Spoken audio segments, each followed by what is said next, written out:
público, cara, ele busca essa singularidade editorial, ela não quer mais do mesmo, a gente não quer fazer uma rádio melhor do que a outra, a gente quer fazer uma rádio diferente, quer fazer uma TV melhor do que a outra, quer fazer uma TV diferente, podcast é a mesma coisa. Quando a gente fala de inovação, é porque existe no Brasil uma cultura do medo de errar, e eu assumo uma qualidade que eu tenho, que é a inconsequência de errar. Só agora, quando você tá fudido, você tem que tirar a lei de pedra, cara, e aí você vai se reinventando. Então a gente não tinha uma grana pra fazer uma estrutura de uma TV. Que bonito. Muito bem.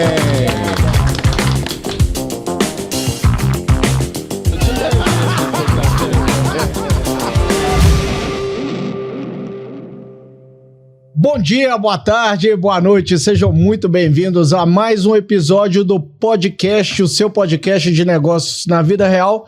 Sou o Lúcio Aleixo Filho, sócio fundador aqui do Estúdio 767, a casa desse podcast com muito orgulho e amor. Foi bonito, hein? Você viu? Dá um abraço aí. Oh, coisa linda. Obrigado. Então, mais uma vez aqui em companhia dos meus co-hosts, Luciano e Começa Newton. comigo. Bom dia, boa tarde, boa noite. Mito. Parafraseando aqui o dono do Você estúdio. fala isso todas as vezes. O dono do estúdio. Muda.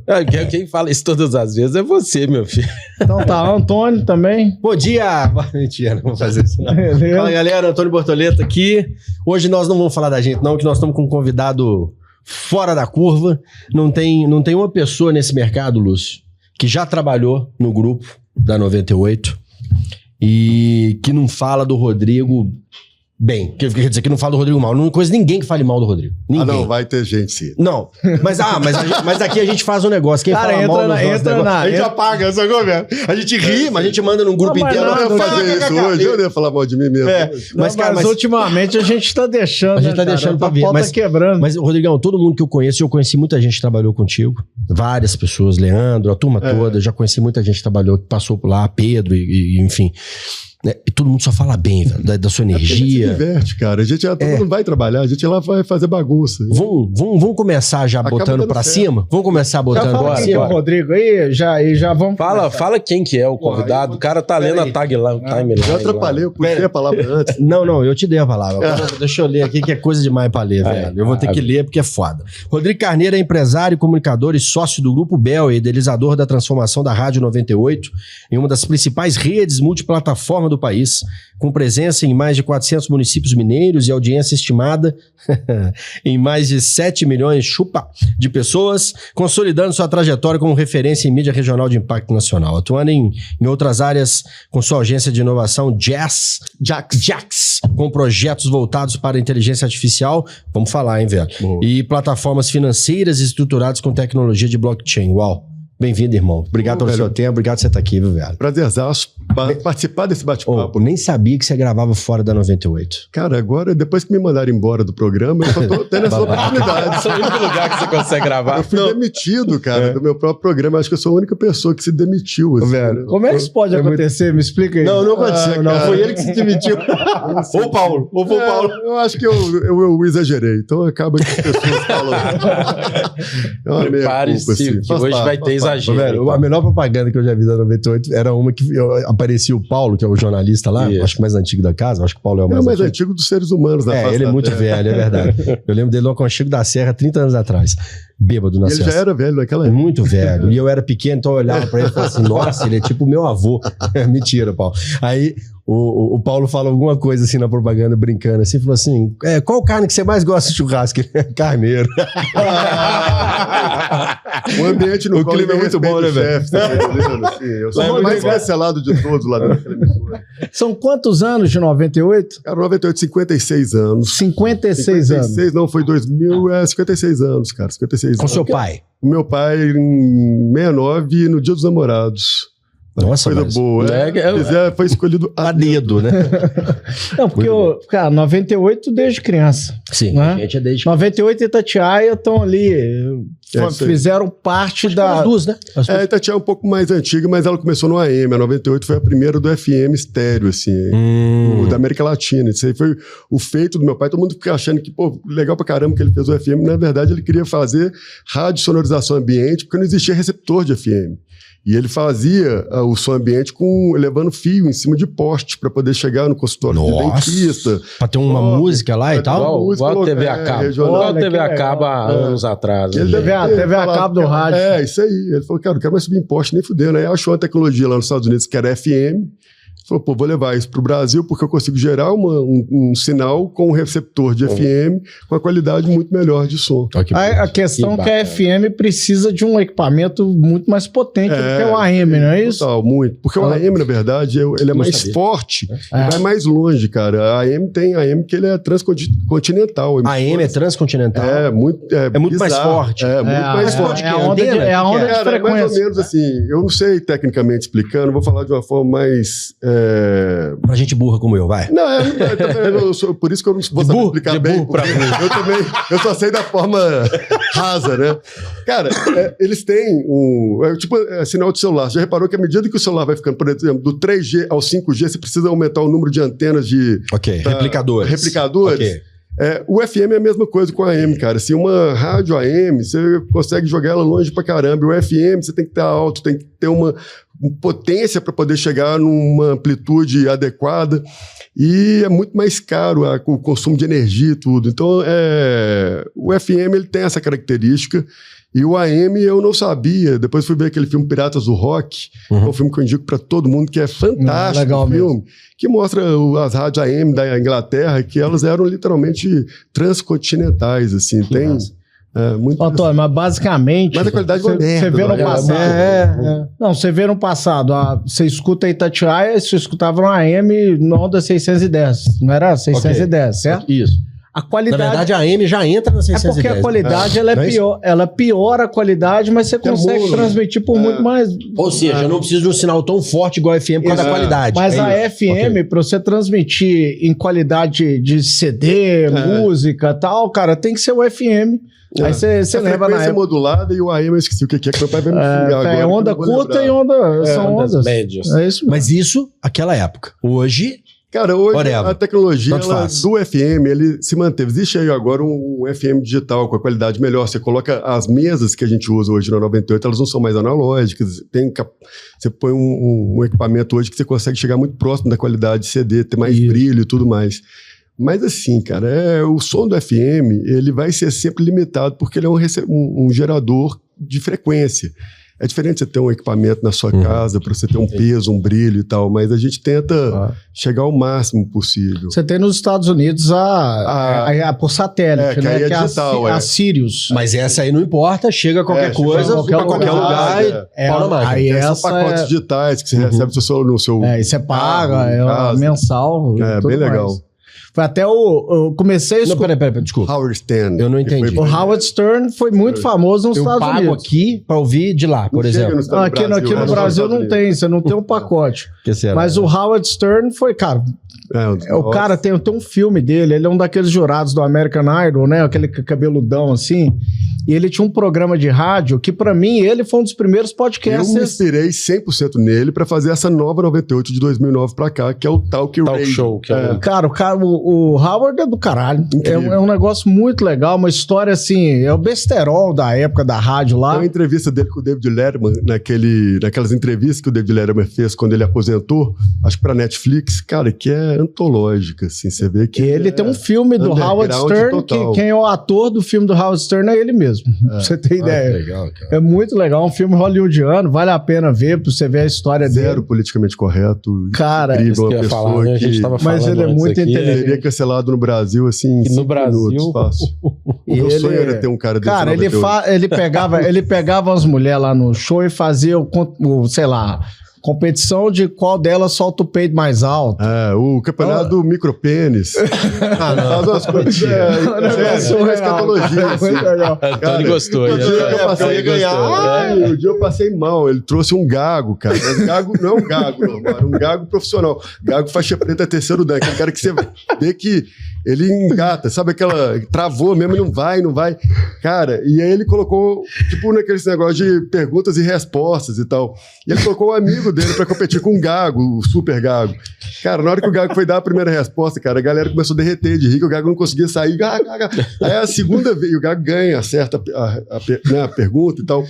Aí a segunda vez o cara fica, eu até sei a resposta, mas eu tô querendo ver ele tentar de novo, porque é muito... E aí, cara, eu olhava aquilo e falei, cara, olha só, bicho, perfeito. Ele fala assim, pô, então assim, entretenimento underground na veia. Mas eu digo que a primeira... foi no Gago, né? Você viu que é porque a minha história com podcast começa nos Estados Unidos, que eu morei lá por muitos anos.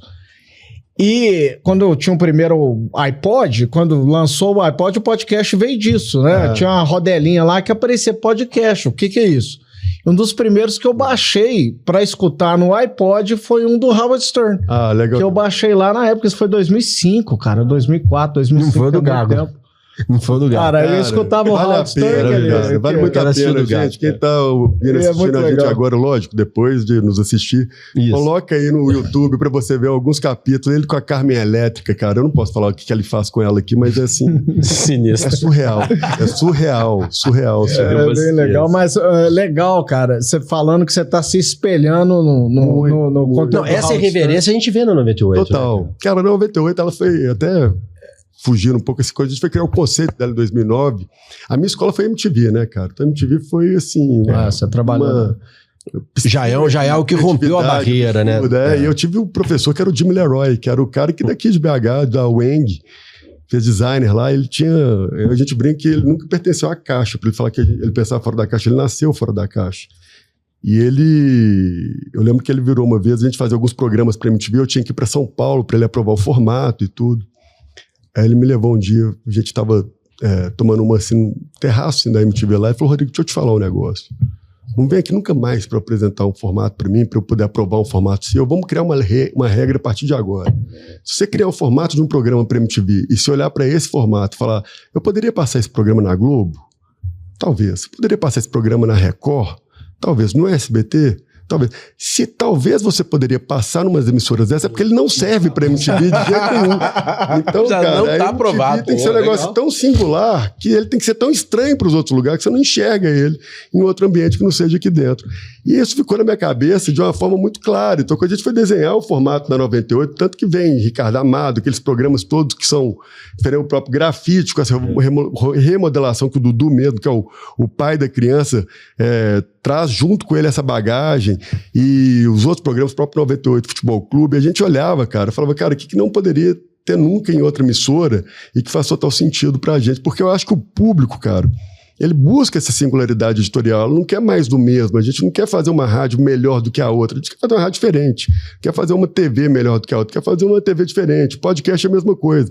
A gente olha para o conteúdo e fala, cara, como que a gente enxerga uma singularidade editorial onde a gente vai ser percebido por essa singularidade e não por uma cópia, ou nem que seja uma cópia mais bem feita, né? Não tem problema a gente se inspirar em alguma coisa, mas a gente simplesmente tentar replicar uma coisa, eu acho que eu acho que é o meu lado da minha vaidade. Assim, eu tenho uma personalidade muito forte, eu não consigo olhar para aquilo e falar, me sentir bem. Então a gente sempre tentou buscar, e a gente, na 98, eu tive uma felicidade muito grande de encontrar pessoas dedicadas a criar coisas que estavam totalmente fora da caixa também. E virou uma fábrica de maluquice. Então a gente brinca, cara. Aquilo não é emissora, aquilo é um circo. Se você de forma geral, com humor, né? Sempre com humor. Cara, isso que é legal, interessante, né, cara. Sarcasmo, né? Total. Você sabe que tem uma pegada diferente, não é só o humor, cara. A gente falava o seguinte, ninguém pode se levar a sério aqui dentro, cara. Se tiver alguém aqui que achar que é melhor do que os outros, esquece. Boa. Então a gente se zoa muito na 98, porque de fato a gente enxergou que existia um modelo de comunicação naquela época, em 2009, onde todas as emissoras eram perfeitas. Os apresentadores eram perfeitos, as pessoas eram perfeitas, todo mundo com o cabelinho arrumadinho, tudo. Então a gente começou a falar, cara, esquece. Vamos ser gente como a gente, vamos tentar ser mais próximo do público possível para mostrar que tem um ser humano do outro lado. E era interessante, a gente citou o Paulo Leite aqui. O Paulo Leite, cara, é das pessoas profissionais mais incríveis do mundo. E mais quadrado. E na televisão. Ele era da Band, não era isso? Era. Boa noite. Total. Era o William Bonner da Bandeirantes. E a gente desconstruir ele, cara. Foi uma delícia, porque a gente viu o Paulo sendo desconstruído na sua materialidade, que não o representava, para ele se tornar um novo profissional, sendo ele mesmo muito mais relevante relevante, com muito mais renovando o público. Renovando o público. Então, assim, narração de futebol. Aliás, eu já convidei ele pra vir aqui, já falei com ele outro dia, que ele grava Agora também, ele né? Ô, Paulo, Mas eu queria... tem que vir, tem que vir. Ô, Rodrigo, eu queria... Se você pudesse pegar 98 ao longo de sua história e transformasse em eras, por exemplo, você consegue transformar, essa foi a era tal... Me dá uma timeline aí do que aconteceu, das transformações que aconteceram lá dentro. Eu acho que a 98 ela viveu vários ciclos editoriais, assim. Ela primeiro se tornou uma emissora da rádio do pop rock, vamos falar assim. Primeiro foi uma rádio jovem, né? Veio trazendo músicas diferentes e tudo. Na época que meu pai afundou ela, que era a Rádio Del Rey. Então a gente vai falar de uma época que as rádios tocavam música. Era literalmente a música tinha um peso muito grande, né? A gente era uma rádio toda analógica, com o máximo uma cartucheira que se colocava lá e trocava para poder passar comercial e tudo. Na sequência, 98, ela virou a rádio do pop rock. Foi a primeira emissora que criou o primeiro festival de bandas multigravadoras, que antigamente as gravadoras detinham o direito de falar o seguinte: olha, vai tocar só artista meu neste festival. Só que, pô, as gravadoras tinham lá um leque que vai do rock ao MPB, a um sertanejo, e o público não queria aquilo. Então, pô, vamos um festival de rock? Não dá, porque a gravadora tem só 2 cantores ou 2 bandas de rock, então não dá pra você fazer um festival. E meu pai, cara, naquela época, entendeu, falou, cara, a rádio tinha uma força tão grande que eles conseguiram, através do pop rock, fazer o primeiro festival que misturou as gravadoras. É uma coisa que poucas pessoas sabem disso. Então, ela se tornou a emissora do pop rock, ela abraçou, na época até Rock Brasil, aí depois virou a do pop rock, então ela abraçou muito, então, falando até 2000, né? Eu fiz o último seu, eu produzi o último seu, que foi com o Maroon 5. 2007, talvez, isso, pode ser? É isso aí. Com o Maroon 5, foi o último pop rock Brasil que teve. A gente fez com a DM, pelo menos. Teremos outros agora, em breve eu vou falar sobre isso. A gente está trabalhando muito para isso. Que massa. E aí, cara, se a gente conseguiu fazer um trabalho, aí ela, vamos colocar lá para 2007, uma rádio que ela era 100% focada para o público jovem e para música. Em 2009, a gente compra ela com o propósito de tentar reformular a visão de uma rádio jovem para uma rádio talk. Como a gente falou do Howard Stern, foi uma das pessoas que a gente se inspirou muito, o próprio David Letterman também.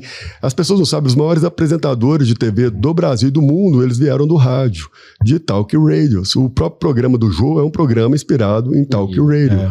Então a gente enxergou que, pô, em 2009, naturalmente, a gente já estava perdendo espaço para o digital. Você já tinha o iTunes, você já tinha o consumo de mídias de música digital. Napster foi antes, né? Streaming, né? Já tinha streaming funcionando. E aí a gente não. falava, cara, a rádio não vai ter mais relevância para a música. Não desmerecendo rádios musicais, que eu acho que a editoria, a curadoria musical, ela vai ter um valor ainda por muitos anos. Mas a gente falou, bicho, ou a gente vai ser dono do próprio conteúdo, e aí entra essa nova era da 98, que ela se torna a emissora do Talk Radio, de gerar conteúdo, fazer podcasts ao vivo, programas longos, de 2 horas de programa. Isso a gente está falando de 2010, cara, foi de 2009 para 2012. Vocês compram em 2009? O Grupo Bel recompramos ela em 2009. Vendemos em 94. Entendi, né? A gente vendeu para os maristas em 94 e recompramos ela em 2009. Legal. Com esse propósito de fazer uma rádio completamente diferente. Então eu fui odiado na cidade inteira, de 2009 até 2012, porque eu estava colocando muito programa de fala, uma emissora musical, e as pessoas estavam acostumadas com aquela emissora que só tocava música. E, cara, aí que apareceu 98 Futebol Clube? Em 98 Futebol Clube foi dos primeiros programas que a gente, dos primeiros projetos talks que a gente colocou. Eu achei que tinha sido... Não, já tinha. Vamos lá, a gente pegou a rádio, tinha um grafite já no ar. Eu peguei ela com grafite e o Central 90... Não era Central na época, era Silicone Show. Silicone Show, caralho. Só que tanto o grafite quanto o Silicone, eles tocavam música também. Então era um programa que tinha bate-papo, mas entrava música. Tinha bate-papo, tocava música. Eu chamei o Dudu, que era o diretor artístico. Falei, cara, quero tirar a música do grafite. Falou, pô, não, fodeu. Vamos tirar. Tiramos do grafite primeiro. E deu muito certo. O Dudu, cara, dispensa comentários. O cara é um monstro de comunicação. É bom mesmo. E aí ficou muito legal o programa, com 2 horas. E assim, o Dudu, ele ainda tentava colocar uma música no final e tudo. Foi pegando, a gente fez um projeto do Palco 98 pra ter uma bandinha. O Dudu é da música, né? O Dudu é da música. Total. Ele é baterista, não é isso? Ele é vocalista, cara. E, mas ele é baterista, Dudu? Dudu faz tudo. Eu já vi tocando bateria, se não me engano.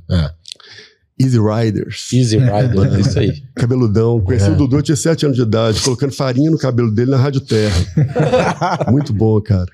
E aí, cara, o Dudu pirou, curtiu a ideia de fazer um programa talk. Falou, cara, agora vamos fazer isso com silicone, vamos.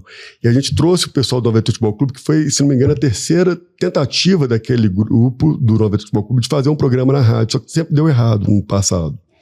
E a gente colocou à noite o programa, para testar ele à noite. Então ele era de 8 às 9 da noite. E o silicone, a gente tentando tirar a música dele, assim como a gente havia feito com o grafite. E com o tempo a gente conseguiu acertar o silicone, tiramos as músicas, ficou bom. E o 98 Futebol Clube tava ruim pra caramba, meu pai odiava o programa à noite. Falei, pô, os caras são tudo louco, falam um em cima do outro, tá. Meu pai odiava, velho. Eu falei, calma, pô, dá tempo. Aí os caras, e a gente foi sentando e conversando, e a galera... Cara, roemos um osso foda, e eu tenho que falar isso aqui no ar, porque não tinha grana pra contratar a galera na época, então eles receberam muito mal, cara, e eles roeram o osso com a gente. Eu tenho uma gratidão e um carinho muito grande por todos eles, que fizeram literalmente, cara, assim, surfaram o sonho, e falaram, cara, vai dar certo. E aí teve uma vez que foi interessante, que meu pai saiu de férias, e eu fui assistir o programa com o Dudu à noite, e os caras mandaram bem pra caramba. Eu falei, cara, esse programa foi incrível. Aí eu falei, Dudu, a gente tem que jogar o programa pra hora do almoço. O Dudu falou, não, velho, você vai... Não, ele tá viajando, vamos colocar e vamos tentar ver como é que é. E pum, colocamos ele na hora do almoço. Que massa. E aí ele volta de viagem, olhou e falou, cara, que porra é essa, esse programa na hora do almoço, cara? Eu falei, é isso aí, vai ser assim. Não. Cara, confia em mim. É o papai, cara, isso aí é um negócio muito legal, assim, porque ele confiava muito, que ele sabia que não faltava era trabalho, nem meu, nem de ninguém lá dentro. Todo mundo tava se dedicando muito para aquilo. Esforçado.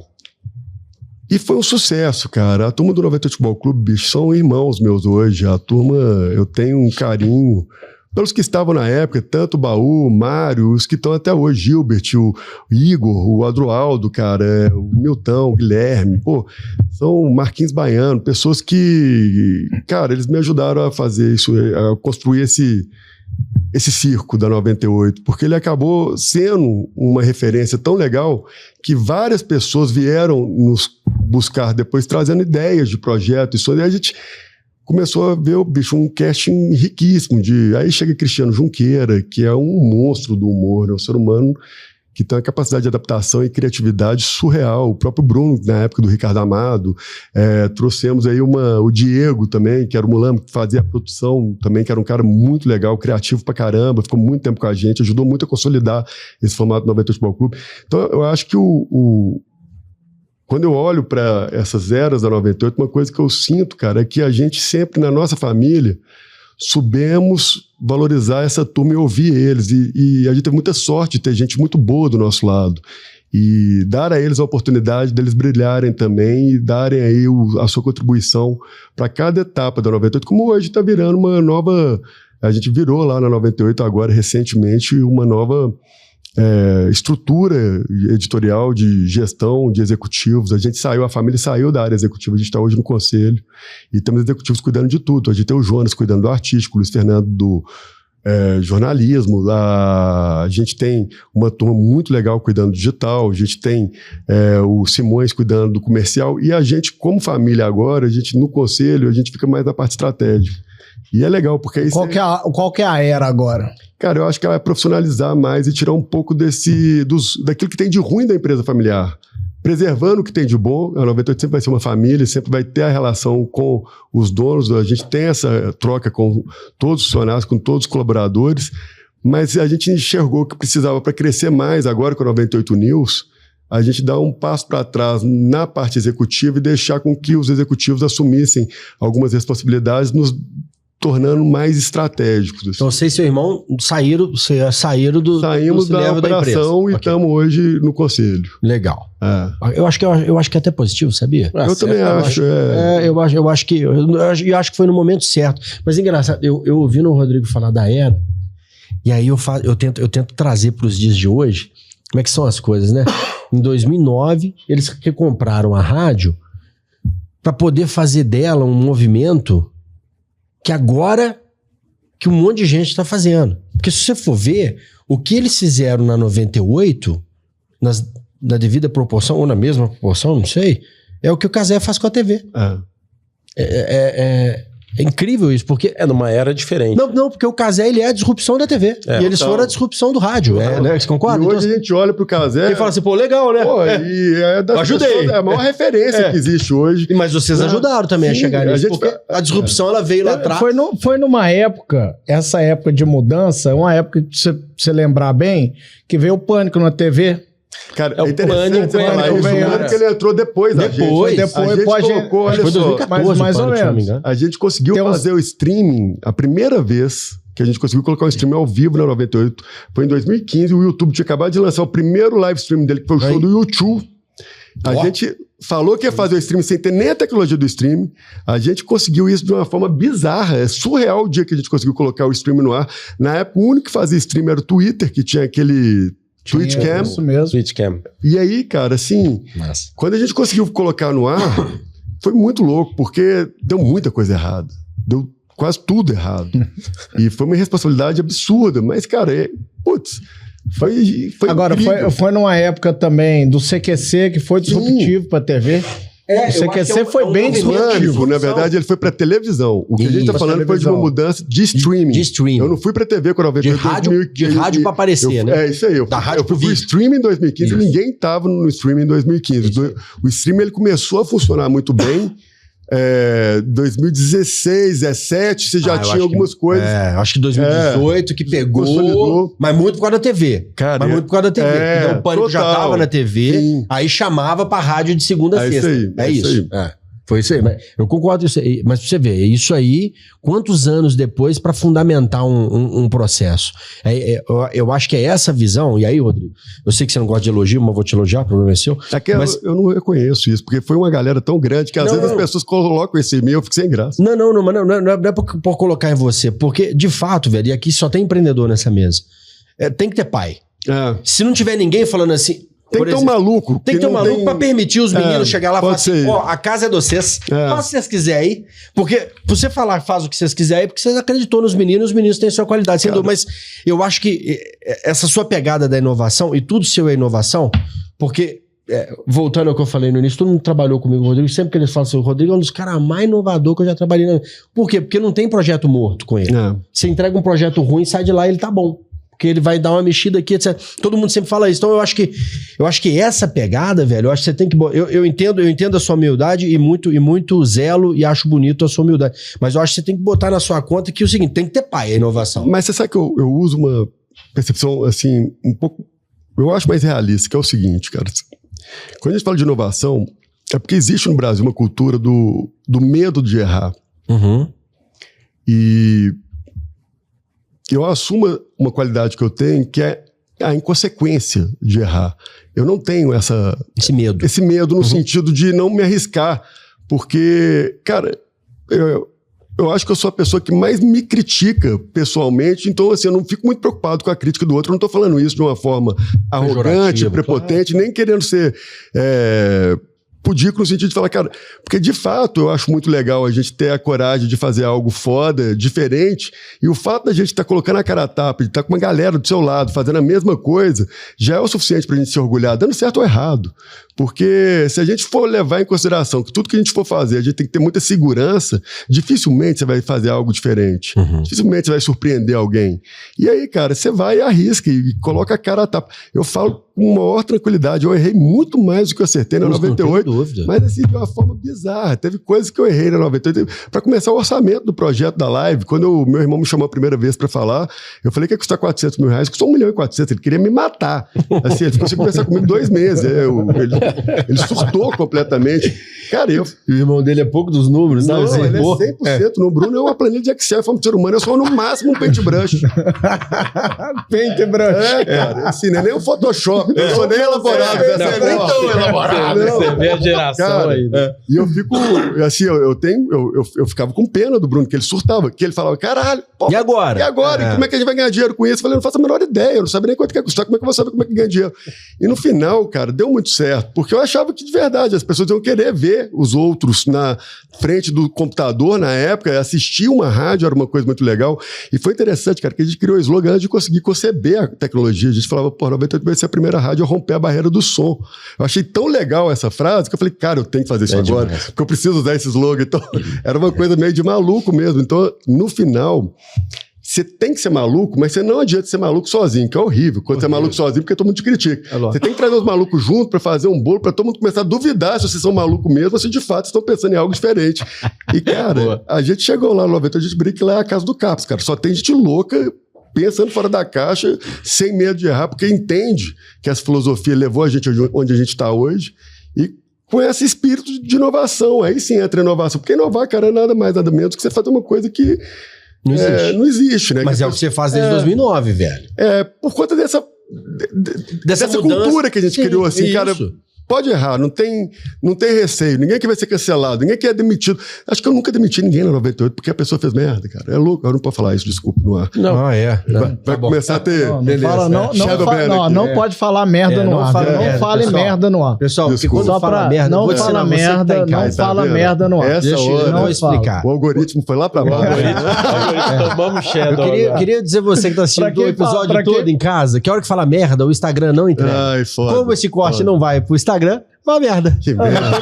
A gente teve um episódio que a gente falou agora, fodeu 38 vezes. Nossa, então... Tem 10 views, legal. Porra,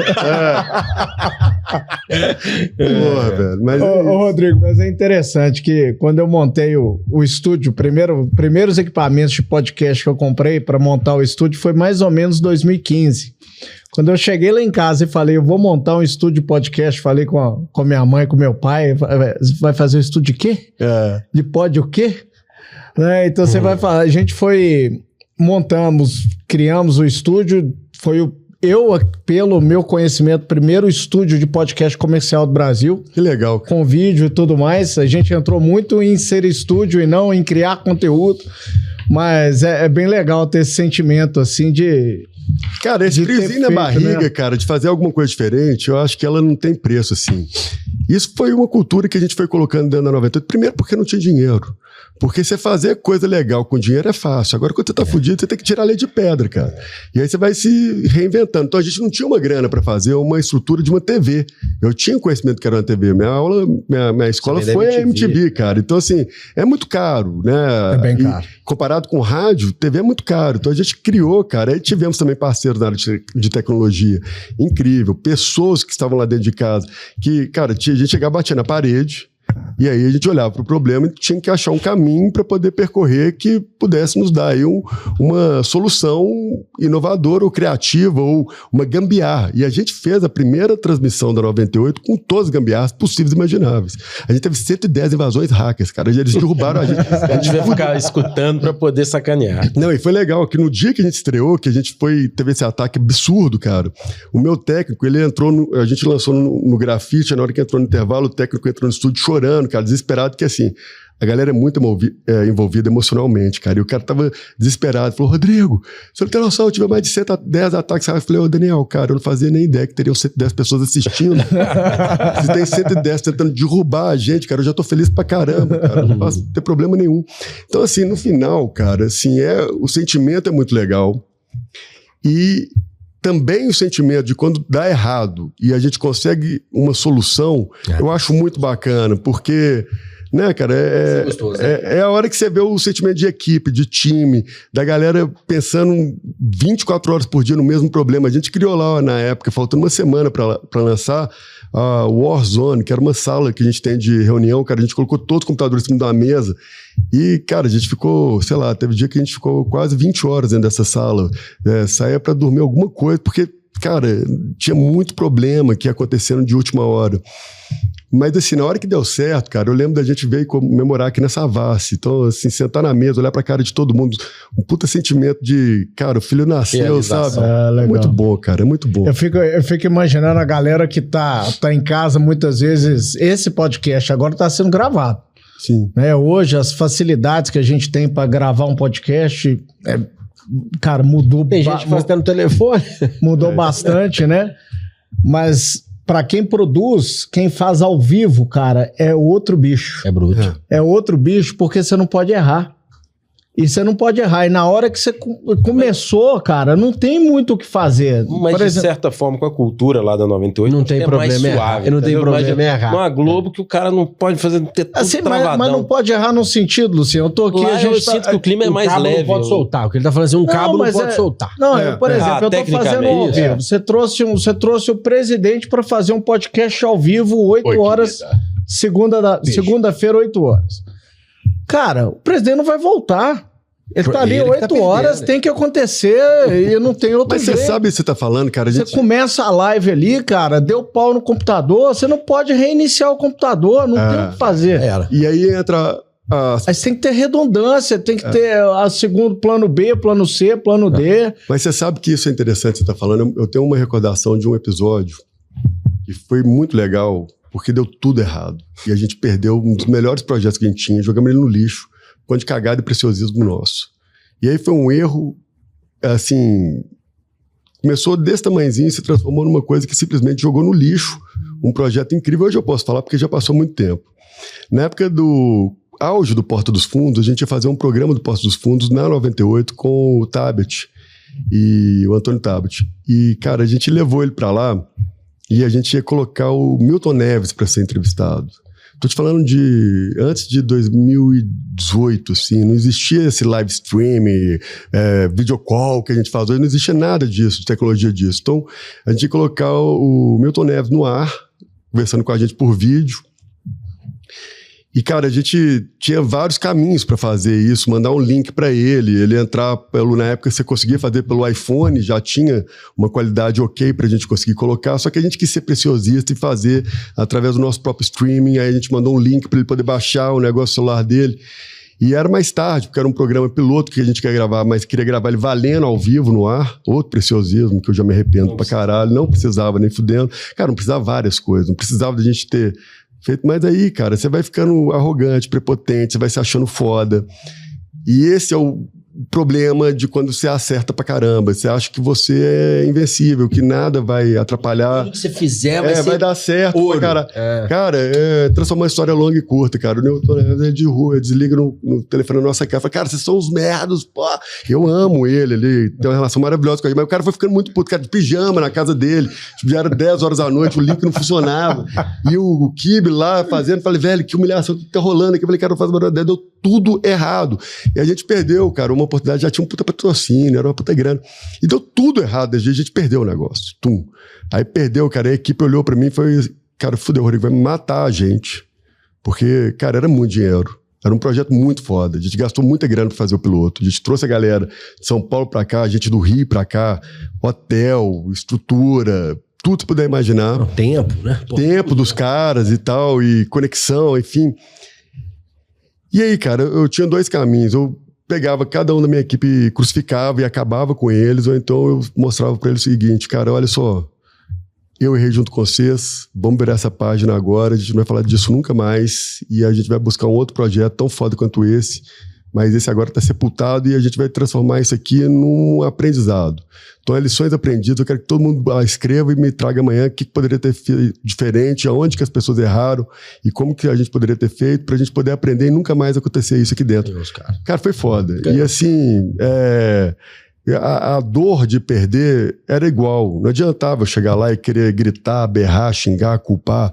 Ia ser só um cara arrogante, escroto, que não sabe perder. E a gente, literalmente, a gente perdeu. Perdemos pra caramba. Perdemos pra nós mesmos nesse dia. Um puta de um projeto foda.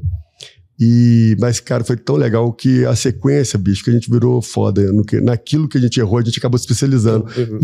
Aquele lance, né, Rodrigo? Quando a gente inova, independente de quem tá junto com você, você tá inovando em alguma coisa, você tá trazendo um monte de gente no barco que tá passando por vários momentos pela primeira vez.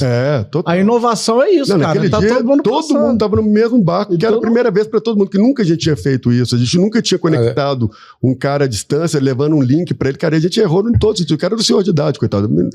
A tecnologia para ele já era uma coisa avessa. Imagina a gente ainda forçar o cara a baixar um aplicativo dentro do celular dele, por VPN, que tinha que conectar direto.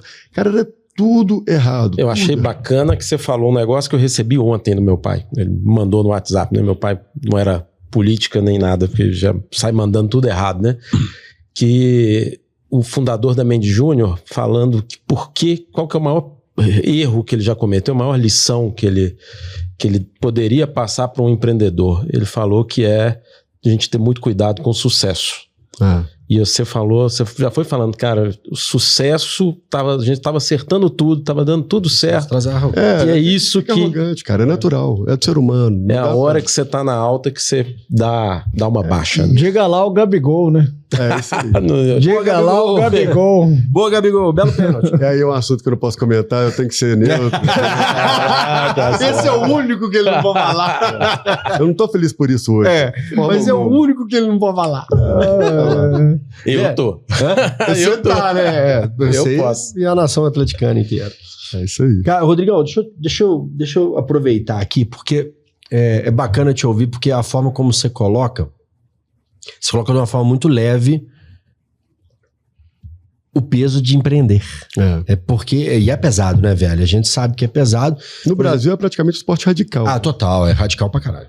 Não tenha dúvida. Mas eu digo assim, você nesse momento que você tomou, eu não posso falar porque senão o Instagram vai tirar nós, mas que você tomou uma bela de uma tarracada nas nádegas, você ter a sensibilidade de falar assim, ó, tá todo mundo aqui no mesmo barco.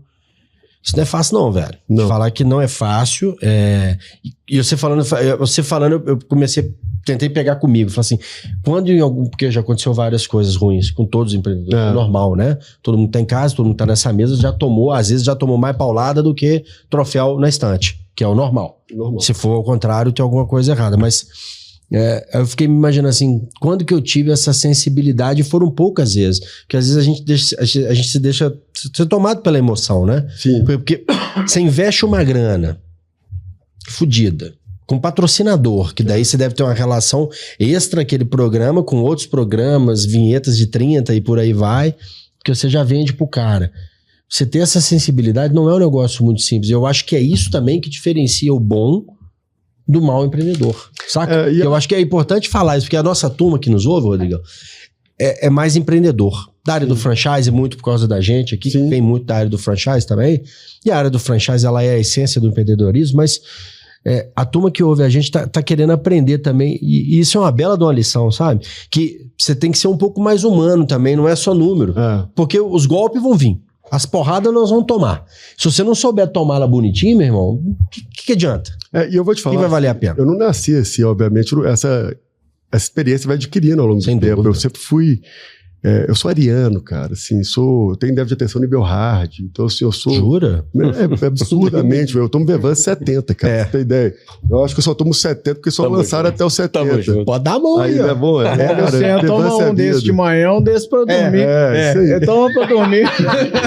Toma um desse pra dormir. Tá vendo? Vevance é a vida. E, cara, quando a gente tem essa característica, a gente fica um cara muito impaciente. Às vezes a gente explode e dá o direito, tudo. E eu adquiri isso, cara, errando pra caramba. Eu adquiri isso passando muita vergonha, me arrependendo muito. Eu falei antes de começar a gravar, eu sou muito crítico comigo mesmo. E eu sempre refleti sobre as minhas atitudes. Acho que isso é uma característica minha, assim, que eu, desde pequeno, sempre que eu errava, eu ficava refletindo. Não precisava de ninguém lá pegar a regra na minha cabeça, não, porque eu me cobrava essa maturidade desde cedo. Eu sou o filho mais novo do meu pai. Então, assim, você acaba tendo um peso muito grande, até de expectativa, né, cara? Pô, o que vai ser esse menino aí, o mais novo? E, cara, eu acho que o exemplo ajuda pra caramba. Meu pai sempre foi um cara que tratou os funcionários de uma forma muito próxima, com muita amizade, com muita relação visceral mesmo, né? Se envolveu sempre tudo com muita emoção. E eu fui aprendendo isso com ele. E com o tempo você vai vendo, cara, as coisas que davam certo, as coisas que deram errado. E essa maturidade, ela veio talvez até tardia para mim, no meu conceito. Mas tudo tem seu tempo. E eu lembro que nesse dia específico que deu essa, né, tivemos esse problema que foi, na minha visão, assim, um dos maiores perdas de oportunidade que a gente teve no momento que a gente estava esperando, assim, que seria um programa muito legal, muito inovador, muito ousado, o programa com Porta dos Fundos. A gente, cara, a gente caiu todo mundo junto, cara. Então, assim, eu vi que não foi só eu que amadureci naquele dia, eu vi que a minha equipe inteira conseguiu amadurecer muito com aquela cagada, cara. Assim. Legal. E acho que, na verdade, acho que é o ser humano. A gente aprende muito mais com os erros do que com os acertos, né, cara? Assim, a gente não tem essa capacidade de ouvir ou de aprender com o exemplo, ir lá e refletir e aprender. Não, a gente vai tomar na cabeça e vai ver que dói. A gente vai fazer melhor errando. Não é copiando, a gente vai fazer melhor errando. É ruim falar isso, né? Eu acho que é uma coisa meio que ignorante mesmo, mas no meu caso, por exemplo, eu aprendi muito tomando na cabeça. Eu acho que a gente aprende mais fazendo. Acho que tem galera que trava com medo de ser perfeccionista. E pra mim, aquela resposta daquele jogador da NBA, aquele grego, que deu uma resposta, o cara falou assim, vocês perderam, mas eu falei, pô, mas onde você quer chegar com essa pergunta idiota que você muito legal essa resposta. Eu já vi. Aí o cara, você já viu isso aí? Aí o cara chega pro jornalista, no meio da coletiva de imprensa, e falou assim, quantos campeonatos Michael Jordan tem? Aí ele é 6, acho que é 6. Então os outros 18 ele falhou? Ele é ruim? Então assim, ele fala assim que a derrota são passos para o sucesso. E faz super sentido, né? Então assim... Mas a sociedade cobra hoje um nível de perfeição nosso... Baixando que aqui, a gente quer se tornar perfeito pra todo mundo e tá virando uma casca, virando verniz. Isso é ruim, cara, porque não é real. Mas isso não me pega, velho. Eu não, velho. Mas você eu não quero ser perfeito pra ninguém, só pra minha mulher. A gente já tem o velho de guerra, né, cara? Já tá velho de guerra, a gente já passou muito por isso, então a gente sabe que é a realidade. Mas eu falo pros jovens, principalmente aqueles que estão nos assistindo, nos ouvindo e tentando buscar uma referência, eles acabam enxergando uma jornada muito curta para o sucesso e querendo que aquilo fosse de forma meio que instantânea. E não é. A gente tem uma estrada necessária a ser percorrida que ela vem cheia de tropeço, de buraco, de pedra, de porrada, de se perder no meio desse caminho e se reencontrar novamente. E, cara, é difícil, mas o digital e esse mundo que está sendo muito... superficial dessas pessoas muito novas, ficando também muito ricas, muito rápido, cara, isso gera uma percepção até que a pessoa antes de começar ela já está frustrada. Então a gente tem que tomar um cuidado, e eu jogo isso muito lá na 98 com uma responsabilidade muito grande, falar, cara, e é muito legal esse exemplo que você trouxe do jogador, que ele fala, cara, não é... A falha, ela faz parte do processo. Não quer dizer que a pessoa que tá falhando, ela é uma fracassada. Pô. Ela tá tentando, ela pô. Ela tá se construindo, né, cara? Agora, eu fico imaginando o cara que vai ver um show do Guns N' Roses hoje em dia, né? Aí o cara vê o show do Guns N' Roses, chega em casa, a primeira coisa que o cara fala, puta, a voz do Axl Rose tá assim, assado. Cara, dá vontade de mandar pra casa do... Que é brincadeira, né, cara? Ouviu o que ele ouvia no CD há 20 anos. Não, mas não é isso, cara. É questão de... Cara, você quer o... Tem uma história por trás daquilo que vale muito mais. Muito mais que aquele negócio. Eu tô empolgadaço no show do ICDC agora, eu sei que eu vou chegar lá, cara. Você vai ver um monte de velho. Pô, e aquilo é maravilhoso, cara. Eu paguei caro, cara. Quase £2 no ingresso pra ir ver o AC/DC. Os caras quase não sabem nem se são os caras mesmo. Os clones, os meninos de fantasia. Eu queria perguntar um negócio pro Rodrigo. Hoje em dia... Pergunta essa aqui depois. A gente tá num mundo de transformação muito rápida agora, que tá entrando as IAs e tudo mais. E eu queria a sua opinião sobre, que eu tenho uma opinião muito forte, que hoje o efeito do ao vivo, da criação ao vivo ali, cara, ele vai ter um poder maior do que nunca. A gente fica imaginando, porque a gente muitas vezes você vê na internet, não sabe o que é real mais, e a gente só está começando, o que é real, o que é fake, né? Para televisão, você vê que a galinha dos ovos de ouro hoje são os esportes ao vivo. Sim. Você vê os esportes, o futebol, todo mundo brigando, cara, com unhas e dentes, e talvez no nosso setor, que é um setor de áudio, de criação de podcast, de rádio, é a mesma coisa. E como é que você está pensando nisso e programando para o futuro? Eu acho que é muito novo. A inteligência artificial, com a qualidade que ela vem, replicar a realidade, onde a gente tem até dificuldade, nós que somos da área, de saber o que é fake, o que é real, o que aconteceu, o que não aconteceu, é muito novo. Então eu entendo que isso ainda vai ser aprendido, a gente ainda vai aprender a conviver com essa nova realidade. Eu O melhor paralelo que eu faço, na minha percepção pelo menos, é que assim quando a gente tinha um som mono, aí ele virou estéreo, aí a gente tinha uma imagem digital e analógica, depois virou uma imagem digital, aí você teve as animações, aí você teve o 3D, aí você teve a qualidade pixels mais qualificado, assim, mais replicando próximo da realidade. Eu lembro quando eu assisti a primeira vez o Fantasia, aquele desenho da Disney, eu fiquei encantado. E se você assiste ele hoje, você fala, cara, é ridículo aquilo, né, cara? Mas era uma coisa que nos surpreendeu muito. Avatar, quando a gente assistiu o primeiro Avatar. Então, assim, são coisas que a gente tem que tentar puxar na nossa memória, porque são recentes. E a inteligência artificial, ela está acessando agora esse outro nível de um formato de vídeo no qual a gente vai aprender a lidar com ele. Então a gente ainda está no momento, na minha visão, de aprendizagem para saber, primeiro, como que a gente vai consumir e segundo, como que a gente vai gerar. E como que isso vai ficar em qual caixinha. Qual percepção do público. Exato. Mas é interessante, cara, porque as pessoas, elas têm uma tendência em tudo que é novo, da gente já querer rotular ela rápido para limitar ela a algo no qual a gente acredita que aquilo vai ter um valor. E no desenrolar das coisas, às vezes aquilo vai para um caminho totalmente diferente.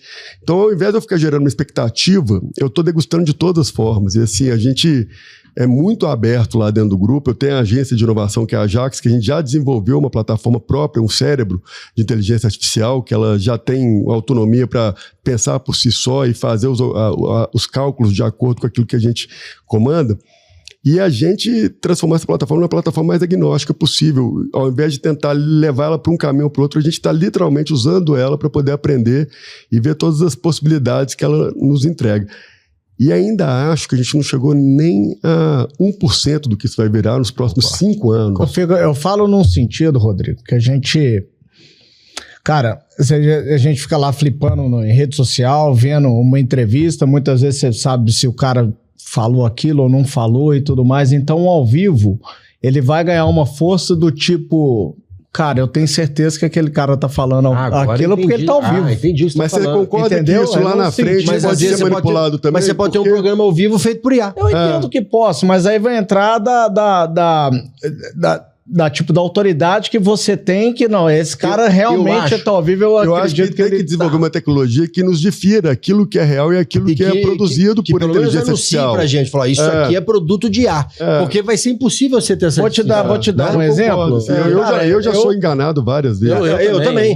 Outro dia eu vi um vídeo de um menininho que ficou preso no elevador, ele ajoelha e começa a pedir a Deus uma oração. Você viu? É bonitinho demais. Aí na hora que você vai querer, você fica revoltado. Aí mandei pros outros, falei, olha que menino. Eu mando pra vocês um tanto dos cachorrinhos fazendo assim. Isso aí é uma rotina. E aí eu fiquei, cara, como que o cachorro fez isso? Esse negócio do menininho, eu mandei, ainda falei assim, cara, imagina a educação desse menino dentro da casa. Aí meu irmão respondeu, eu falei, deve ser uma educação muito pelo IA, né? Porque isso é uma IA. Eu falei, mentira. Eu tô te falando, vou fazer um paralelo. Você pega as eleições desse ano agora. Vai dar muito merda. O cara vai dar merda. Vai dar merda. Vai ser bonito. Acabou. Então, vai ser legal assistir. Aí eu fico imaginando, cara, então a gente criou agora o direito das gerais e tudo mais, e a ideia é fazer muita coisa ao vivo. Porque, cara, o ao vivo o cara vai estar ali falando na hora. Mas posso dar minha opinião? Esse ano ainda pode ser legal a questão do ao vivo. O que eu acho que o Rodrigo tá dizendo, e eu concordo plenamente com ele, é o seguinte, por enquanto rola, velho.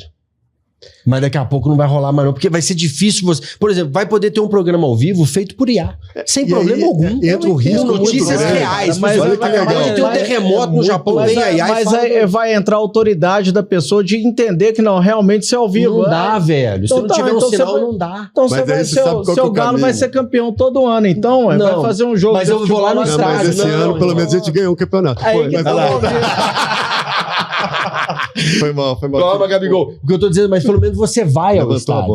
Você vai ao estádio. Então por isso que eu tô falando ao vivo. Não, mas você não vê o ao vivo do estúdio, irmão. Não, mas aqui, eu acho que interessante... Você entender que eu tô falando discussão boa. Posso fazer um paralelo, cara? Eu acho que é uma coisa muito Qual que o Galo ganhou mesmo? Não, a gente Mineiro. ganha assim que eu fico meio perdido agora. 7 anos sem ganhar alguma. 7. Foi. A gente tem, cara, assim, uma percepção muito louca. Vou te falar agora por uma outra esfera, a pandemia. A pandemia, ela fez as pessoas ficarem em casa, home office, ninguém queria encostar em ninguém, Aquele negócio esquisito, todo mundo achava, cara, acabou, não vai mais ninguém se encontrar, não vai aglomerar, ninguém quer ver ninguém. E aí, cara, foi um negócio muito louco. As pessoas, depois de um tempo, elas se reorganizaram e se encontram, não da forma como se encontravam antes. Boate, por exemplo, ninguém quer ir, mas vai pra rooftop, vai pra ambiente aberto, tem uns malucos que gostam de ficar tomando café e ficar ouvindo música. Ok, mas não mudou essa... eles se reorganizaram de outra forma. Quando você vê o IA, e aí você vê muita coisa muito bem feita sendo manipulada, eu acho que a escassez é legal, mas a abundância, ela acaba sendo algo que vira quase que vitrine, vira paisagem, e você vai acabar enjoando, porque vai ser tudo muito perfeito. Aquela mulher a mais gostosa de todo, o cara mais bonitão, a imagem mais linda. O filho é o mais bonito. Aquilo vai virar uma coisa que vai virar paisagem, vai perder um pouco a graça. Neste aspecto, eu acho que as pessoas darão mais valor ainda ao encontro, à interação física. E é de uma forma muito legal que eu vejo isso. Primeiro, assim, se olhar pelos hábitos das pessoas de consumir o celular, por exemplo. Eu vou falar o exemplo da minha casa. Eu uso tanto meu celular que meu filho tem ódio de celular. Ele não quer o celular. Mas minha filha quer, meu filho não quer. Mas está tendo um movimento hoje das pessoas também de se desconectarem.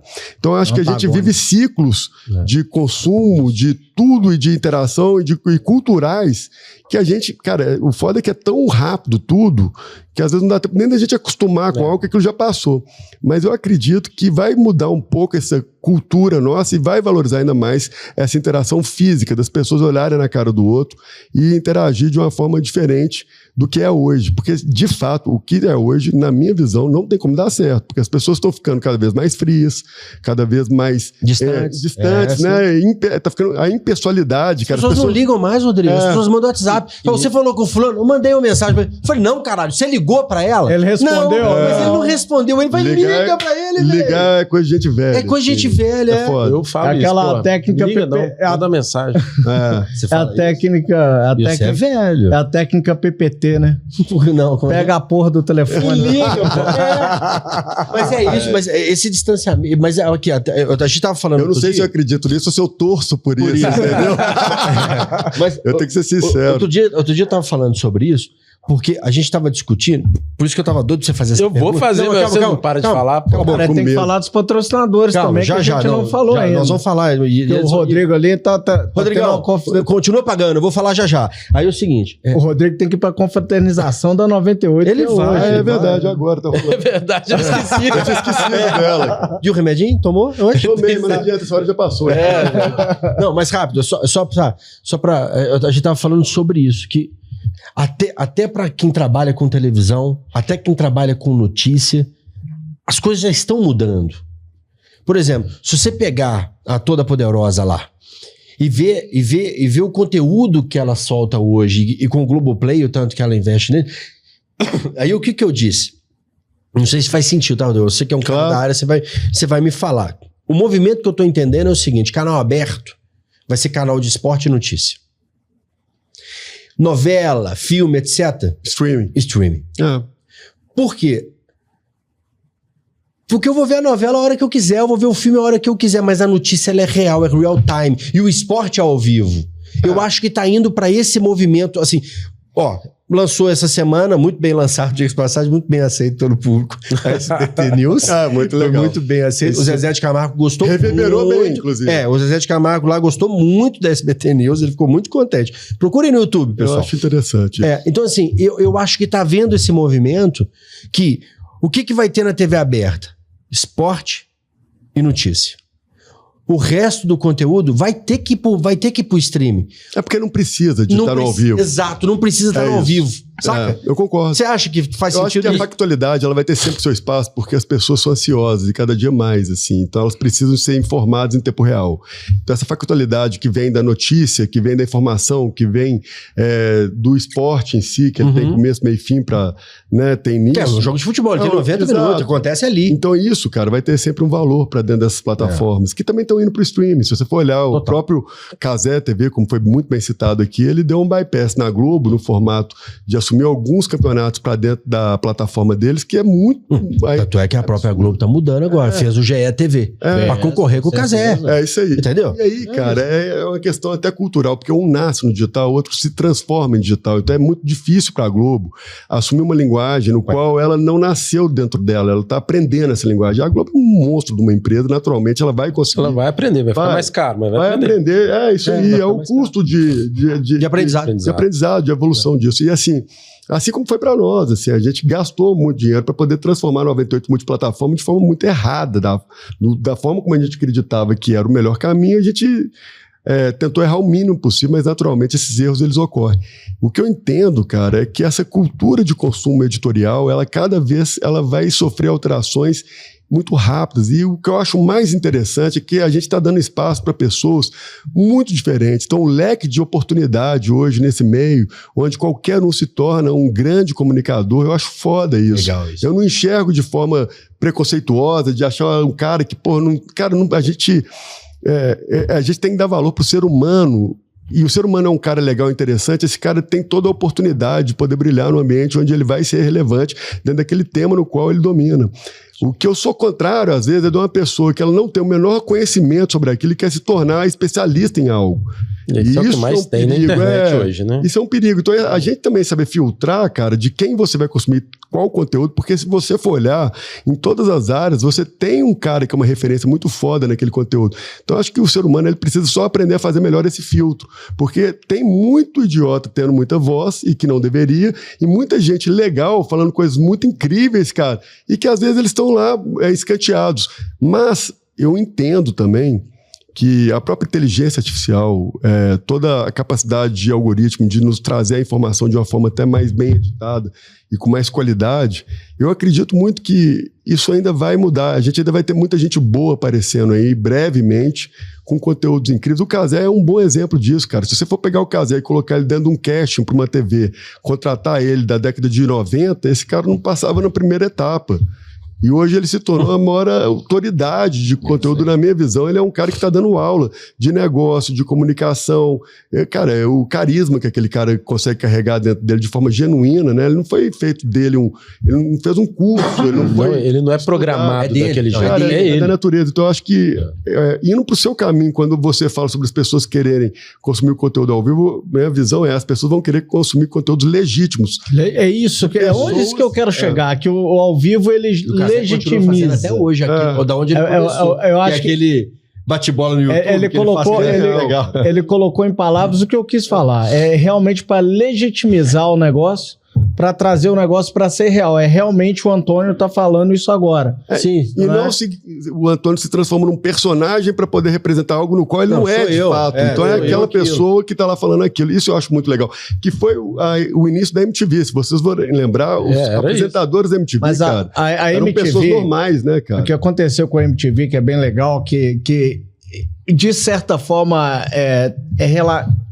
tem uma relação com o que está acontecendo hoje, que hoje o negócio tá democrático, cara. Qualquer um tem aquele... Você viu um físico indiano, cara, que ele cria uns vídeos toscaços lá explicando que, cara, o negócio dele vale... Agora o canal dele vale $milhões, senão... Olha cara, que legal. É um negócio surreal, eu acho muito cara. Bacana. Aí qualquer um, a qualquer momento, pode fazer isso. E a MTV, na época, ela começou a aparecer mais quando eram dominados por 5 canais a TV... Aí era o canal UHF lá da MTV, canal 29. O nosso canal aqui, o 29. Não era o 29, alguma coisa. E começou, cara, o que é esse canal 29 aí que não pega direito, mas tá acontecendo aí que a MTV quebrou a bolha das 5. E acho que concorda? Não foi isso mesmo? Cara, total. E é interessante, porque o mundo ele é cíclico, cara. Então, assim, as pessoas... a gente está se renovando. A renovação significa o seguinte, você vai pegar algo do passado, ressignificá-lo e trazer ela para uma versão atual daquilo que você está vivendo. E, de fato, hoje as pessoas estão enxergando a necessidade de terem interlocutores que se assemelham, e não simplesmente pessoas inatingíveis, inalcançáveis, perfeitas, com um corte de cabelo maravilhoso, com um tom de voz incrível, com uma roupa impecável, no qual ela está falando e se apresentando como se de fato existisse alguém daquela forma. Não é isso. A gente quer uma pessoa do outro lado que chora, que se emociona, que se indigna, que se revolta, que tem a capacidade de se transformar em um ser humano real na frente dos outros. Isso, na minha visão, é o que as pessoas querem e vão continuar querendo consumir daqui para frente. E não mais aquele modelo engessado no qual você se transforma num personagem e faz uma sketch decorada em cima de algo no qual você não transfere para a sua audiência uma legitimidade. Eu acho que aqui ele meio que pincelou. Na verdade, a pergunta que a gente vai fazer é se o futuro da mídia é dada à audiência ou comunidade. Então, eu acho que a gente já tá... Cara, mas você sabe que a comunidade, eu acho que ela vai ganhar uma força muito grande. Que é o que você tá falando. Comunidade é a gente se identificar, se conectar com as pessoas, né? E cada vez, eu acho que cada vez vai ser mais comunidade. Por exemplo, quem gosta do Cazé, por exemplo, às vezes não vai gostar do GE, tô dando um exemplo, tá? Às vezes pelas pessoas, porque não vai... Porque não é a minha comunidade. Não, porque não vai ter empatia. Eu não gosto desse camarada, mas eu gosto daquele, então eu vou nele. Eu acho que tá cada vez mais assim. Até porque, gente, a gente tem que lembrar assim, nós somos a última geração do analógico pro digital. Híbrida. Um BID. Então assim, eu não posso falar que agora eu sou dono de BID. Agora você é dono de BID. Não, é ótimo. O BID me patrocina. Aí o seguinte, mas o melhor é o seguinte, a gente veio dessas duas gerações, os nossos filhos não. Então eu acho que vai acontecer isso que o Rodrigo tá falando. No passado houve uma mudança. Você era entubado no que você vai ver. Você tinha 5 opções. Você escolhe. Exato. Hoje você escolhe. Eu tinha 5 opções, tá sendo bonzinho. Porque o sinal que vinha da Band e do outro lá, né? Então assim, a gente tinha poucas opções. Então, é isso. E hoje a galera tem opção diversa. Galera, Antônio, vamos falar dos patrocinadores aí? Pra gente... Claro, sem dúvida, pode puxar. Então falando de ter muitas opções... Nossa! Vai. Falando de ter muitas opções, a gente tem aqui o Sults, o maior sistema de comunicação entre franqueador e franqueado, entre redes de negócio, com mais de 27 módulos, se eu não me engano. Ensino à distância, universidade corporativa, sistema de chamados, controle de chamados, marketing, drive para compartilhar informação, o caralho a 4. Eu uso lá no Clube de Permuta, diga-se passagem. Todas as redes de franquia boas muito obrigado, no Brasil usam. E o Clube de Permuta é uma. Muito obrigado. Porque eu formatei, né? Então, acho bom. A gente tá falando de tecnologia, com um cara de tecnologia que sabe a importância de tecnologia no seu negócio, né? Total. Fica fácil. E aí a gente tem também, turma. Olha eu olhando para aquela câmera, tá achando que eu tô na TV. Ridículo. Aqui, ó. E a gente tem também, turma, a empresa do nosso querido Bruno, diga-se passagem, eu tô devendo uma resposta para ele, vou te responder hoje. Da Seu Cliente Oculto. Seu Cliente Oculto é uma empresa, Rodrigão, que... Na verdade, ele te dá um mapeamento do que o seu cliente ou concorrência pensa, fala e como que você está agindo com o seu cliente. Acho que isso que é o mais legal. Eu faço sempre anualmente lá no Clube de Permuta para entender como é que as pessoas estão entrando no clube, tem a percepção do atendimento das minhas franquias, entendeu? Que é super legal. Sim. E me ajudou muito a mudar a estratégia da empresa, saca? Tipo assim, eu falava assim, é assim que a galera me vê, eu vou ter que mudar. Então, me ajuda muito na decisão. E não é uma coisa... cabe em qualquer planejamento fazer. Legal. Porque ela te aumenta o faturamento, sem dúvida. Porque se você utilizar a resposta que vem do seu cliente oculto para fazer as correções necessárias ao seu planejamento, é muito massa. Então, a gente aconselha todo mundo sempre a dar uma olhadinha no seu cliente oculto. Ô, Bruno, manda uma raspadinha pro Rodrigo aqui também. Pra ele usar. Vai ser massa. Vai ser um prazer. Eu falo que caro, barato é aquele que não traz retorno. Exato. Então, a partir do momento que você contrata algo no qual vai melhorar seu produto, cara, aquilo fica barato. E é muito legal porque é a percepção do teu cliente. E se você tiver de coração aberto para poder entender que aquilo que tá falando é o seu cliente... Mas tem pessoas, às vezes, que não gostam de ouvir feedback. Total. Tem os feedback. Mas eu acho que, cara, é a forma que você tem para melhorar. Você não vai aprimorar. Mas se você não usar isso para melhorar, você vai usar o quê, meu irmão? Porque não tem lógica. Então você tem que usar o seu cliente. Então, quando eu recebi o relatório, no encontro meu de franqueados que a gente faz anualmente, cara, eu tive uma palestra lá que foi apresentando os dados disso. Fala, galera, seguinte, vocês podem ficar dodói, vocês podem ficar triste, problema de vocês, mas aqui, ó como é que o seu cliente enxerga você, ó, pau, tá aqui na tela. Então, assim, foi impactante, sabe? Então, vale muito a pena. Rodrigão, deixa eu só partir aqui pro final, porque a gente sabe que você tem uma festa pra ir, o pessoal já deve estar bêbado. A gente faz uma parte... Pois é. E você tá só... Eu vou ter que me dedicar muito a chegar. Vai ser foda. Mas vai dar tempo, Não pude beber, porque como é que eu ia chegar aqui? É só não botar gelo pra você chegar lá. É isso aí. Rodrigão, é o seguinte, eu faço uma parte final aqui que eu gosto muito, que eu acho que e para quem nos acompanha e sabe que isso aqui é um programa de empreendedorismo da vida real, não do palco de Fature 1 Milhão. Aqui a gente fala as dores de verdade, mas a gente também fala os benefícios. Então, sempre que a gente tem um empreendedor da sua envergadura, a gente faz um bate-bola aqui no final. Coisa rápida. Eu vou fazer 5 perguntinhas, você ensina a galera pra gente. Vamos lá. Rodrigão, uma decisão que mudou o jogo na sua carreira. Abraçar o erro. Pô, show. Que massa. Porra. Demais. Não, explica. Não, melhor é a próxima pergunta. Erro que te ensinou mais... Calma, porque tem a próxima pergunta. Deixa que eu faço, eu sei trabalhar. Um erro que te ensinou mais do que um acerto. Pronto. Aí, ó. Eu vou te falar um erro que me ensinou mais do que um acerto. Você abraçou os erros. Qual o erro que te ensinou mais do que um acerto? Cara, assim... Toda vez que eu fui arrogante, prepotente, tendo muita certeza de algo, eu sempre quebrei a cara. Então, acho que os meus maiores erros foram aqueles que eu tive muita dificuldade de assumir a minha fraqueza. E eu sempre batia muito a cabeça, insisti muito tempo em algumas coisas que eu poderia ter abandonado mais cedo. E acho que é questão do aprendizado. Eu comecei a trabalhar muito cedo, cara. Então, assim, você imagina um menino de 19 anos... com muito poder e pouca experiência. São tantos grandes erros que eu cometi nessa época da minha vida que eu não me orgulho de nenhum deles, mas eu aprendi, pelo menos com todos eles. Legal. Assim. Massa. Legal, é isso aí. Comunicação hoje é mais sobre atenção ou confiança? Confiança 100%. 100%. Porque não faz sentido você ter a atenção da pessoa se você não tem credibilidade. Então, a primeira coisa que a gente tem que trabalhar na parte da comunicação é você ter a capacidade de passar para a sua audiência a credibilidade que, de fato, você deve ter para falar sobre qualquer tema específico. Massa. Um negócio que você jamais entraria novamente. Não precisa falar o nome. Nossa, se não quiser, eu vou te falar que eu não entraria Difícil falar novamente. né? Difícil falar Eu, cara, vou te falar uma Nunca coisa mais que eu- compraria avestruz. Não, eu vou te falar. O avestruz foi uma merda, né? Cara, assim... Bitcoin. Na Bitcoin eu compro e falo pra todo mundo, continua comprando. Tá baixo, hoje bateu 85. É, isso aí. Mas, cara, uma coisa que eu não entraria é política. Eu não seria... que eu não entraria novamente, porque eu consigo fazer política do lado de fora, mas já tive alguns convites para poder assumir alguma pasta na área política. E, cara, eu não acho que faz parte da minha essência, da minha natureza. Nossa, eu acho que eles não iam conseguir te acompanhar. Não demonizo a política, porque ela é necessária e é importante, mas eu acho que quando a gente está do lado de cá, com a parte da mídia, a gente tem uma responsabilidade tão grande quanto, e o meu papel, acho que aqui eu... Misturar pra você não ia ser bom mesmo, não. Não. Não ia ser interessante. O que ainda te dá frio na barriga ao empreender? Imaginar que o Haddad tá lá pensando em alguma coisa nova para poder agir. A criatividade do Haddad é surreal. incrível, né, velho? Impressionante. Ele é muito consegue... bom, ele é muito criativo. Ele devia tocar mais violão e mexer menos com acho números. também. É legal.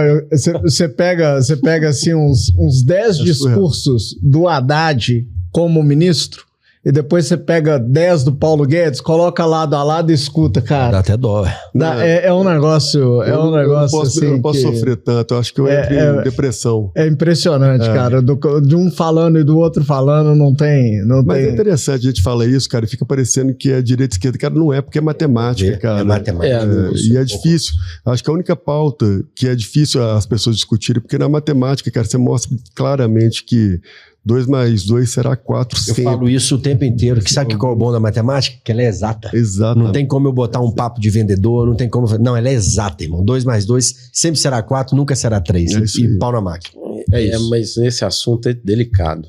É difícil, porque quem tá de um lado não consegue fazer essa matemática funcionar. Mas também não tem conta pra pagar, né?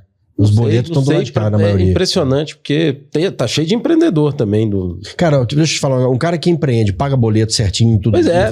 Esse cara não tem como ele achar bacana o que o Haddad tá fazendo. Não tem como, é assim, na minha opinião. Pior Porque que não tem tem os lógica. doidos que acha. Eu não Ah, consigo eu entender, não mas tem. entendo. É o que eu tô te falando. Tem gente que Sinceramente, acha eu não- que vê que 2 mais 2 é 5. Vamos fazer outro podcast só de política? Aí a Vamos. gente fica aqui Esse vai até ser amanhã. cancelado em 10 minutos. Tá, não, no YouTube não vai entregar pra ninguém. Eu acho chato pra caralho esse assunto. Não quero, não. Mas é necessário. Mas é necessário. Vou esperar virar o ano, aí vai ter próximo da eleição, e essa é a hora boa da gente poder tacar fogo no parquinho. No final, cara, assim, a gente fala sobre direita e esquerda no Brasil, e a gente tem que tentar tirar, eu acho fantástico todas as discussões que elas forem referentes a projetos e pautas e ideias. Toda vez que a gente evoca o nome de um político para poder discutir um tema de direita ou esquerda, a gente está cometendo um erro, porque eles não são donos daquela pauta. E geralmente o próprio político em si, ele também é infiel àquele tema. Então, não existe hoje um político no Brasil que é 100% fiel às pautas da direita e nenhum que é fiel às pautas da esquerda. Então, a gente tinha que tentar despersonificar esse tema e focar mais. Porque no final, cara, vai ter muita coisa que a gente vai convergir e outras coisas que não vai convergir, que faz parte também do jogo. Mas se põe o nome da pessoa, fudeu. O que me irrita é isso, como vira folha. A gente ficar defendendo qual é o nosso político. Porque o sinônimo da direita virou bolsonarismo e eu achei isso uma estupidez sem fim. Até porque se ele fosse da direita, não tinha feito a cagada que fez. Deixa eu fazer a última pergunta. Deixa eu fazer a última pergunta para fechar. O Rodrigo tá indo lá agora para a festa da 98, vai encontrar a galera, vai estar todo mundo lá agora. Ô Rodrigo, manda uma mensagem para todo mundo da 98 que trabalhou, que trabalha com vocês. Parece que você tem um carinho muito grande com todo mundo para passar aí o que essas pessoas representam para você na sua vida aí. Cara, eu vou te falar, a família 98, a gente fala isso sem nenhuma hipocrisia, pelo contrário, são pessoas que sonham igual, que têm uma essência de não se levar a sério. É um ambiente leve, divertido, livre para a pessoa poder pensar, falar, agir. A gente tem um orgulho de não ter político dentro da nossa grade, onde a gente tem uma liberdade editorial, inclusive financeira, da política. A gente não depende de verba pública, graças a Deus. Foi um projeto que a gente trilhou em 2009 e que ele se consolida hoje, onde a gente tem total autonomia para poder escolher o lado. A gente brinca quando a gente fala alguma coisa errada na política, porque a ideia é nossa mesmo, não é porque alguém pediu ou alguém não nos permitiu falar algo. Então a gente tem muita liberdade. Então, cara, a mensagem que eu dou para eles é para eles continuarem tendo coragem de errar, que eles continuem acreditando no nosso propósito, que eles estejam conosco por muitos anos e que esse projeto nosso de profissionalizar ainda mais a nossa plataforma é trazer todos eles para o nível onde eles de fato merecem, é sempre estarem se desafiando para que eles possam evoluir junto conosco para blindar aí a nossa audiência com um produto cada vez melhor. Muito legal. Passa aí suas redes, pessoal. O Rodrigo. Cara, Rodrigo J. Carneiro no Instagram e no Twitter eu acho que é @RodrigoJax, JAX. Mas eu não aconselho ninguém a me seguir, cara, porque geralmente, em um momento eu vou fazer a pessoa ficar chateada comigo. Esse é o melhor marketing, né? Todo mundo vai seguir. Ô, Rodrigo, obrigado pela presença, cara. Foi super legal, bacana. A gente... hoje passou um pouquinho do tempo ali, né? Mas valeu. Foi legal. Obrigado, Lucien. Obrigado, Antônio. Valeu mais uma vez. De bola. Gostaram da capinha nova nossa, do microfone? Comenta. Pode comprar na nossa loja online, www.podcastvende. Mentira. Mentira. Um abraço e um beijo. Tchau. Valeu. Muito bem.